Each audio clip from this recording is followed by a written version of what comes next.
Hola, ¿qué tal? ¿Cómo estás? Bienvenidos y bienvenidas. Comenzamos una nueva clase de pedagogía. En esta ocasión, también con un nuevo texto de Inés Dussel y Marcelo Caruso, La invención del aula, una genealogía de las formas de enseñar.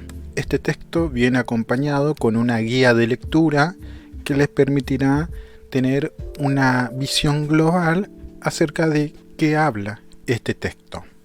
Bien, los autores comienzan con una ejemplificación de una parte del texto escrito por Bernard Shaw Pygmalion, en el cual representan la figura de una florista, callejera ella, que se encuentra en la calle vendiendo sus flores y de repente aparecen dos aristócratas que lo que intentan es realizar un experimento con esta chica.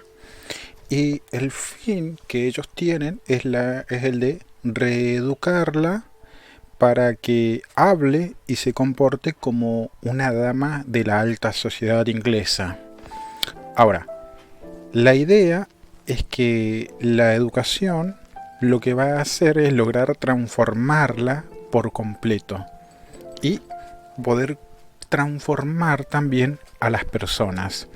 ¿Hasta qué punto?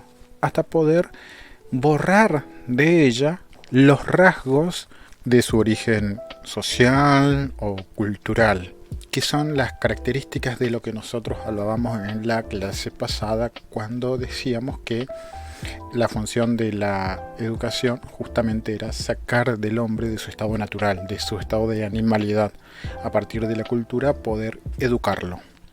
Entonces, lo que nombran los autores también es que estos lingüistas triunfaron en su experimento y convirtieron a Lisa, a esta florista, en una joven con modales de la cultura inglesa. También los autores nombran otro ejemplo de un cuento infantil de Emma Wolf, Escuela de Monstruos, en donde la autora narra la vida de una escuela que concurren Frankenstein y Drácula, y en esta escuela lo que hacen es aprender a comportarse como monstruos. Un día, una de las consignas de la escuela era destruir justamente las paredes de la escuela. Y los autores se preguntan, ¿se transformó en monstruo? ¿Fue un final feliz para la pedagogía? ¿Se llegó al fin de la educación? Los autores comienzan a hacerse una serie de preguntas que está asociada justamente a la situación de enseñanza, como por ejemplo, ¿cómo enfrentamos a un conjunto de chicos, cada uno con su propia historia personal, con diferentes intereses, con ganas diferentes, en una clase? ¿Seremos capaces de transmitir algo y lograr que aprendan algo? ¿Qué sucede si fallamos en ese intento de transmitir algo? Y si hacen con nuestra enseñanza algo distinto de lo que nosotros nos habíamos propuesto, y si ni siquiera nos escuchan. Esos son los temores reales y concretos en la vida del educador. Y ahí es donde también los autores se hacen una pregunta. ¿Qué es ser un buen docente? ¿Quién lo define? ¿Cómo se trabaja? Y uno se pone a pensar en esa pregunta y los incentivo también a ustedes a ponernos a pensar ya en papel de docentes y decir, ¿qué es ser un buen docente? ¿Será que un buen docente es aquel que maneja los contenidos de enseñanza, el que maneja los mejores métodos y didáctica, el que sabe acerca de los saberes históricos producidos por los hombres en los sujetos sociales? Pero volviendo un poco al recorrido de la historia del aula y de las formas de enseñar, queda claro que tienen una historia, tienen un pasado y que surgieron justamente con el fin de dar respuestas a desafíos o problemas específicos y que probablemente cuando las usemos ahora todavía sigan formando parte de ese significado. Los autores aquí es donde sostienen que transmitir es también dejar espacio para que el otro haga otra cosa con nuestros saberes y nuestros deseos de educarlo, para que sea otro y no uno mismo. ¿Por qué dicen esto los autores? Porque cada uno de nosotros le damos nuestro significado a lo que otro quiere transmitirnos. Es decir, cada uno de nosotros tiene un ritmo de aprendizaje diferente. No aprendemos todos de la misma manera. Cada uno de nosotros va a tener sus intereses, va a tener sus propias prioridades a la hora de poder aprender. Y nuevamente los autores rescatan algo que nosotros ya vimos en clase pasada. Nada es neutral en educación. Ellos van a decir, no hay un lugar neutral ni tampoco indiferente en la enseñanza, por el hecho de que todas las estrategias y opciones que usamos en nuestra tarea cotidiana tienen historias y significados que nos exceden a nosotros mismos y que van a producir efecto sobre los alumnos, no solo en términos de si aprenden o no ciertos contenidos, sino también en relación con la autoridad, con el saber y también la relación que se produce con los otros. Ya que estamos hablando de las genealogías, es importante ver el recorrido de la palabra que nos convoca en esta materia. Pedagogía, dicen los autores, significó diferentes cosas a lo largo del tiempo. Desde el año 1500 hasta la actualidad fueron varios los significados que se tuvieron. En la modernidad puede señalarse que las primeras definiciones diferenciaban al pedagogo del pedante. El pedagogo era el educador en el sentido más amplio del término. No era solo maestro de escuela, sino que también podía tener entre sus funciones lo que se llamaría la crianza de los niños. Mientras que el pedante, la palabra pedagogía de hecho comparte su raíz, que viene de pie, el que anda a pie, con la palabra pedante, que es el que peca de sabio, el que pretende ser erudito. Esto lo vemos en una ejemplificación de la época, una frase que se ocupaba allá por 1880, que cita el diccionario Oxford, y dice: un buen maestro galés, un buen estudioso, pero muy pedagógico. Es decir, ese término pedagógico no era sinónimo de algo bueno, de algo positivo, sino todo lo contrario.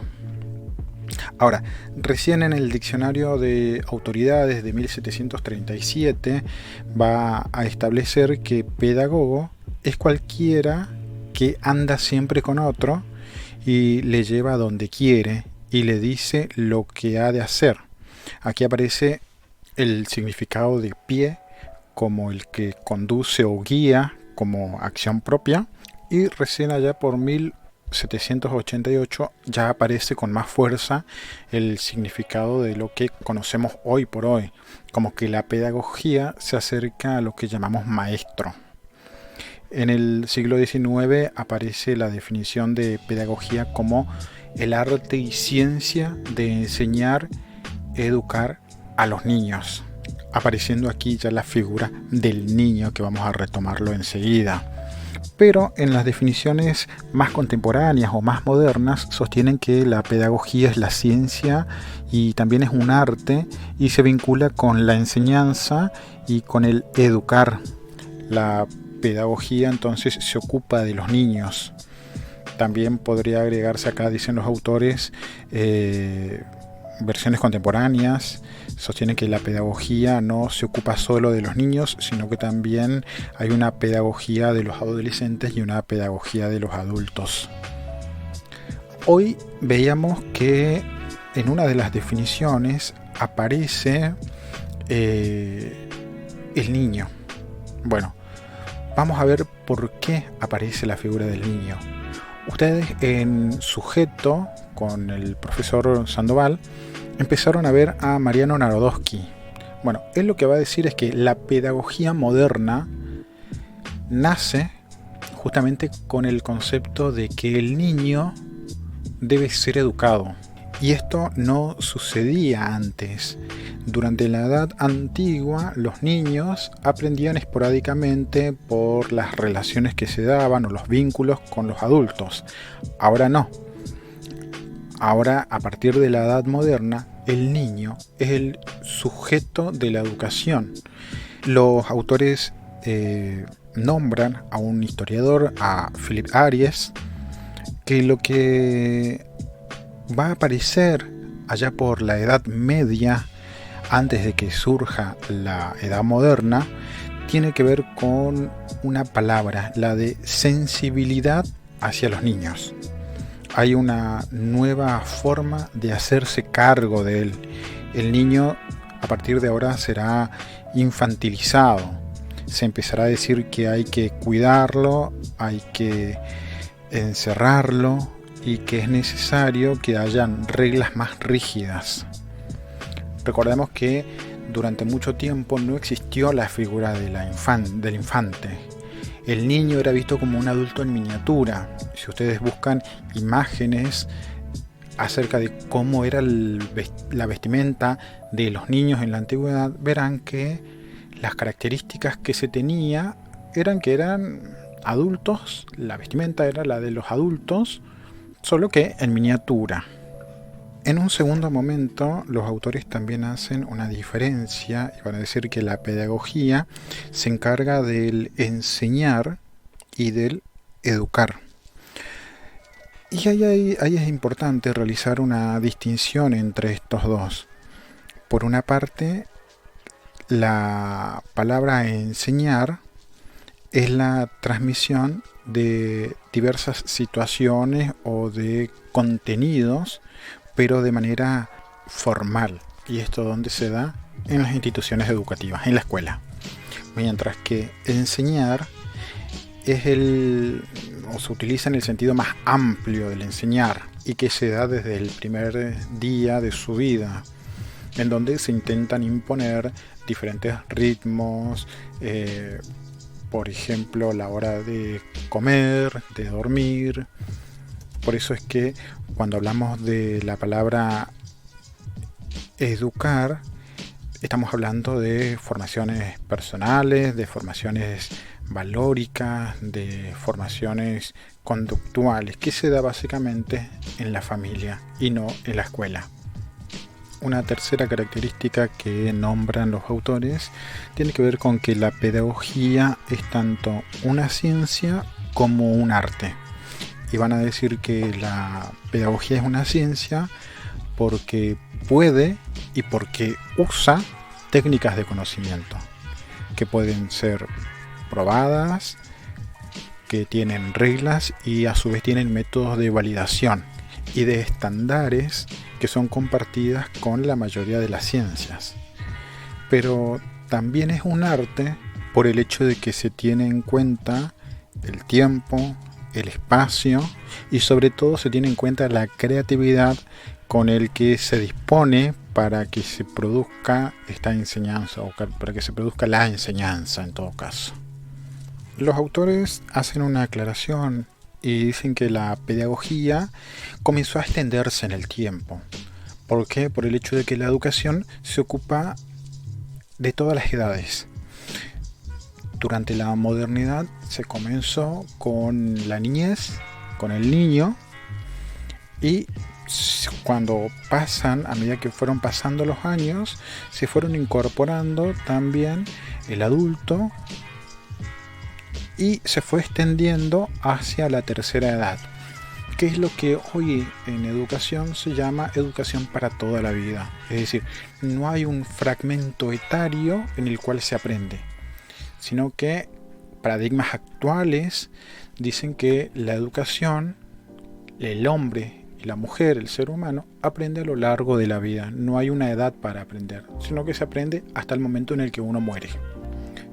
Otra de las características que nos vamos a encontrar en el texto es que los autores sostienen que hoy por hoy es difícil pensar a la pedagogía sin la escuela, cosa que no sucedía en la antigüedad, por el hecho de que la pedagogía debía reflexionar cómo un pedagogo tenía que educar a los príncipes o a los niños que provenían de una clase social o de un estrato social más elevado. Y fue la pedagogía la que ha ayudado a estructurar y dar forma a la escuela como la conocemos hoy. Entonces, el origen del aula como tal, como la conocemos hoy, se remontan a una invención del occidente cristiano allá a partir de 1500, y que en ese proceso la pedagogía utilizó diferentes argumentos para darle cuerpo y forma a este espacio. Ahora, esto no quiere decir que antes no haya diferentes experiencias pedagógicas, por el contrario. Los autores van a decir que en la Grecia antigua, los primeros cristianos, los pueblos indígenas ya tenían experiencias pedagógicas y diferentes instituciones que se dedicaban justamente a la enseñanza. Esto lo vamos a ver y visualizar mejor en el próximo material que veamos de Silvina Beers. Hay una definición y una característica que los autores comentan, que es el de habitar un aula. Y comentan los autores que en el revuelo cotidiano de aprender y de enseñar no nos detenemos a pensar qué es realmente esa situación de habitar algo. Y que cuando ocupamos un aula no significa automáticamente que la habitemos, por el hecho de que cuando uno ocupa un espacio, ese espacio ya estuvo ahí antes, tiene muebles, tiene costumbres. En cambio, habitar el aula quiere decir amar ese espacio según sus gustos, sus opiniones, sus maniobras. Por eso es que es importante distinguir esta diferencia entre habitar y el de ocupar. Bien, hasta acá esta clase que nos permite pensar de dónde surge el aula, quién es el sujeto de la pedagogía y cómo es que recién en la edad moderna va a surgir la escuela y el aula como lugar donde uno va a habitarla. Los invito y las invito a contestar esa guía de preguntas que la encontrarán en el aula virtual a modo de ejercicio. Les recuerdo, los días jueves de 20 a 21 nos encontramos en el chat del aula virtual por si necesitan aclarar alguna idea. Que tengan buena semana.